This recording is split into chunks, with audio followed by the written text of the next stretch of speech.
Well, some of you are aware of this famous book, Tragedy and Hope, written by Georgetown professor Carroll Quigley way back in 1966.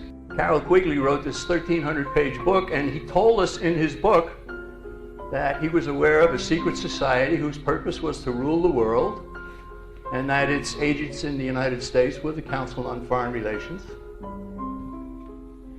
Now, toward the end of his book, Carroll Quigley said this: the two parties should be almost identical, so that the American people can throw the rascals out at any election without leading to any profound or extensive shifts in policy. Now, I'm sure many of you in this audience realize that you can change from Democrat to Republican, and back to Democrat and back to Republican, and there's no change. Right? So what Quigley wanted to see happen has happened. And the ones who were able to do that to the Republican Party were the neoconservatives.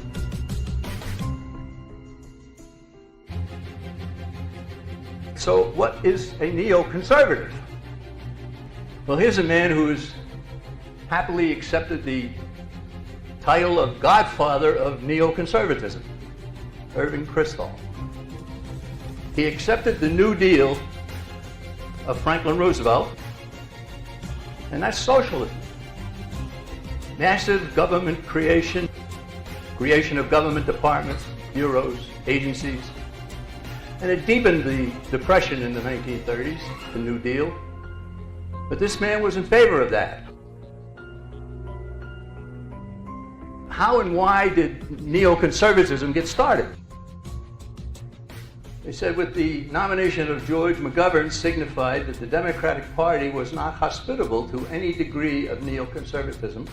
In 1972, only a few of us drew the obvious conclusion that we would have to try to find a home in the Republican Party. But with every passing year, our numbers grew. I regard myself lucky to have been a young Trotskyite, and I have not one single bitter memory.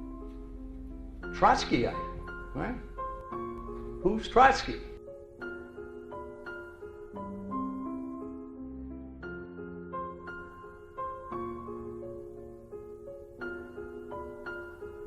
Well, when Lenin seized control of Russia in 1917, he had a partner. His name was Trotsky. And Trotsky is just as much a criminal as Lenin ever was. Lenin died in 1924, and then Trotsky and Stalin were teammates. So Trotsky and Lenin worked together, then Trotsky and Stalin, and they had a fallout. He was exiled by Stalin in 1927. And he ended up in Mexico, where he was slain by one of Stalin's agents with an axe through his head. Okay, so the neoconservative movement is socialism, internationalism, and Trotskyism.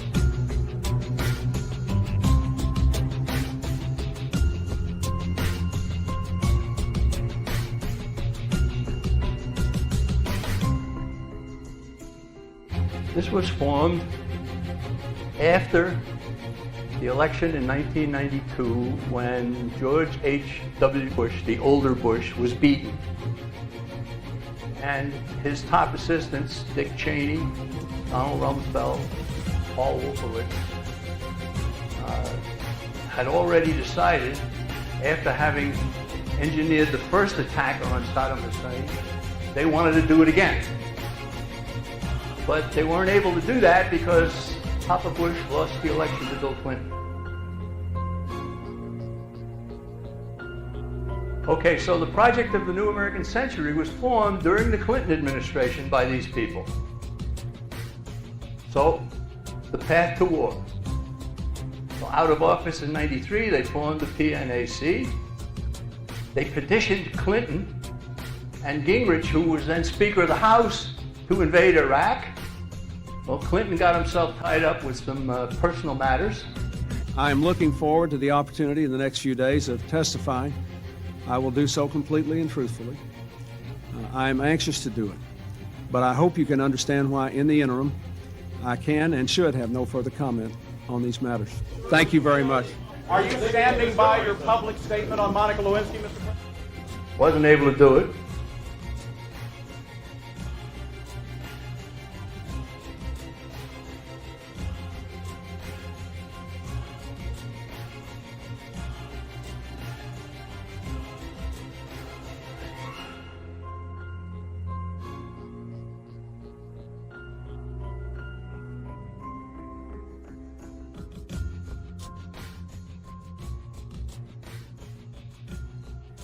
So George W. Bush became president in 2001. He selected neocons Cheney and Rumsfeld as his topmost assistants. They said that we must use U.S. power to meet global responsibilities, strengthen ties to allies, challenge regimes hostile to our values.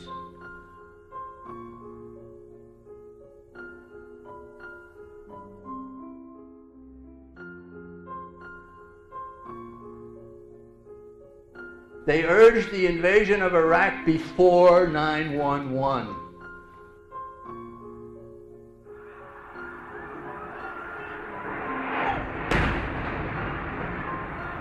Holy shit, Martin. That's the other building. That's terrorist. Other building? That's terrorist, bro.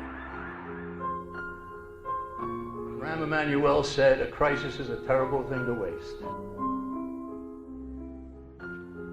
He obtained authorization to invade Afghanistan and Iraq from the United Nations. He started forcing U.S. values on other peoples and other nations. Either you're with us, either you love freedom and with nations which embrace freedom, or you're with the enemy. There's no in between. No in between. There's no in between. Prominent neoconservatives who hold membership in the Council on Foreign Relations.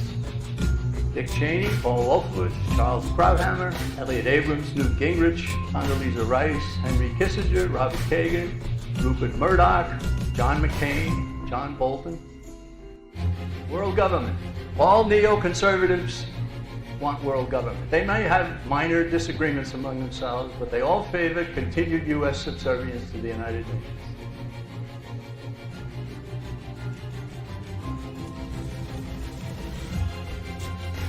Tonight, I want to talk to you about neoconservatism and their rise to power and virtual takeover of U.S. foreign policy.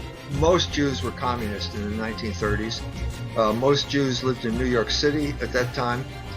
Most of the Jews at that point went to City College in New York. We have the famous story of Alcove A at the lunchroom there, which was the Stalinists, and Irving Kristol was part of Alcove B and the Trotskyites. And so our story begins pretty much in the 1970s. We had Watergate, and then following Watergate, which was a coup d'etat that got rid of Richard Nixon. And during this period of time, we also had the end of the fall of Vietnam. And so we had a widespread sense of disillusionment in the country, and a widespread sense that somehow America's foreign policy had gotten out of control, specifically because of the CIA. And so Jimmy Carter decided to capitalize on this and make it the issue of his presidential campaign. And it succeeded. He got elected, was elected in 1976, and in 1977 he decided that he's going to clean house. Perpetrates what came to be known as the Halloween Massacre, the Carter administration's attempt to bring the CIA under control. The result of this was anywhere between 800 and 2,000 rogue CIA agents, also known as cowboys, were basically fired. George H.W. Bush is one of the cowboys, and he's out of power. And so what he tries to do is basically regroup his forces, get those people together now, and work for the overthrow of Jimmy Carter. Part of this vendetta against the remaining CIA was a plan to undermine all of the CIA's intelligence reports. The history of post-World War II America, also known as the Cold War, is the history of peace threatening to break out and people rushing to make sure that doesn't happen. The cowboys have lost their jobs. They need to regenerate the CIA. They need to put it back on the cutting edge, and so they need a threat. And the CIA at this point, the people who are left, who are doing the real intelligence reports, are simply saying, no, there's no threat. George Bush arranged at this point was he wanted another opinion. And the name of the group that was to give him the other opinion was called Team B. And Team B were the neoconservatives under the direction of Richard Pipes, the Harvard professor. And they came up with a statement that was a preposterous exaggeration of the Soviet military threat at the time, because the Cold War was starting to sputter out under Jimmy Carter. Trotskyites got their foothold in the government by becoming part of Team B. This was their beachhead in power in Washington. This was their beachhead.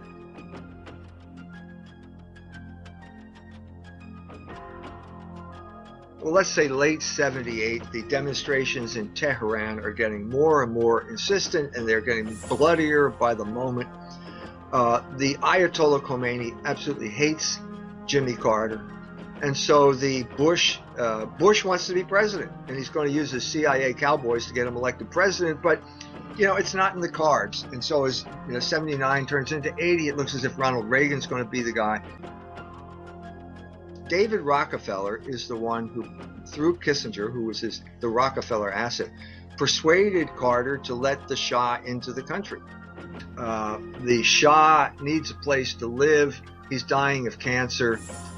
Jimmy Carter allows him to come to the United States. At that point, the Iranian students storm the embassy in Tehran, take over the embassy, and hold 150 some Americans hostage. This is in November of 1979. So the Ayatollah is collaborating with the CIA here at this point to drive Jimmy Carter from office, which happens. The CIA delivered, I think it's $24 million. The Ayatollah's government took the money from Bush and they prolonged it for the money, and because they hated Jimmy Carter. What they were thinking, they were crazy, because it's like jumping from the frying pan into the fire. You think Jimmy Carter's bad, wait till George Bush and Ronald Reagan take over the White House. And then there's that great moment when Ronald Reagan gives his inaugural address and he says, "Free those hostages," and within 15 minutes they were free. As if he had some time. What power this man had. How did he do that from all the way over there? The Americans promise we'll never interfere in your internal affairs again. Well, that wasn't even worth the paper it was written on, because within 1 year they had goaded Saddam Hussein into attacking Iran. There's a picture on the web of Donald Rumsfeld shaking hands with Saddam Hussein. The Americans are going to send the poison gas, which they will then use as a pretext for invading Iraq in 2003. This is total hypocrisy. And then, of course, they lured him into Kuwait, and then that was the excuse to this big coalition to attack and remove Saddam Hussein. But the important thing, from our perspective, was the rogue CIA is back in power. Irving Kristol and the neoconservatives remained Trotskyites from beginning to end. The Soviet Union was the vehicle of the Jewish revolutionary spirit, but by the 1970s, beginning in the 1970s, the United States took over that role. It was the cutting edge of the Jewish revolutionary spirit in the world, where it stands pretty much today.